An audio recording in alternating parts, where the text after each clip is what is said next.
Chemistry department இந்த லைனில் தான் இருந்துச்சு. கரெக்டான கிளாஸ் எதுவும் இல்லை, ஏன்னா பில்டிங்கெல்லாம் இடிச்சிட்டாங்க, வேறு கட்டியிருக்காங்க. நல்லா இருக்குது. இப்போ ஸ்ட்ரக்சர்லாம் சூப்பராக இருக்குது, ரொம்ப சிறப்பாக இருக்குது எங்கள் காலேஜு. நாங்கள் படிக்கும்போது இதுதான் college ground, cricket ground. Cricket மற்றபடி எல்லாமே நடக்கும். பேட்மிண்டன் மட்டும் முன்னாடி நடக்கும். இது ஸ்போர்ட்ஸ் ரூமு. நான் காலேஜ் தேர்ட் இயர் படிக்கும்போது ஹவுஸ் கேப்டனாக இருந்தோம். நான் house captain, green house captain தான். அந்த ட்ராஃபிலாம் நாங்கள் தான் எடுத்தோம். கிரிக்கெட் டீம் கேப்டனாக வேறு இருந்தேன் நான், கிரிக்கெட் பால் டீம் கேப்டன். அதான் இதெல்லாம் மறக்கவே முடியாது. இன்டர்நேஷ்னல் டீமில் கேப்டனாக இருந்தால் கூட இவ்வளோ சந்தோஷப்பட்டிருக்க மாட்டேன்.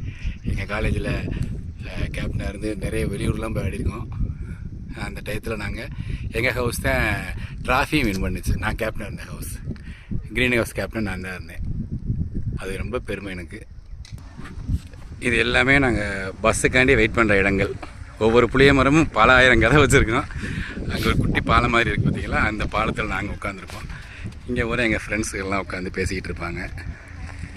இதெல்லாம் எத்தனை கோடி ரூபா கொடுத்தாலும் வாழ்க்கையிலே திரும்ப கிடைக்காத ஒரு ஸ்பாட் இந்த பாட்டு.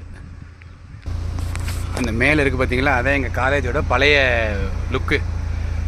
மாணவர்கள்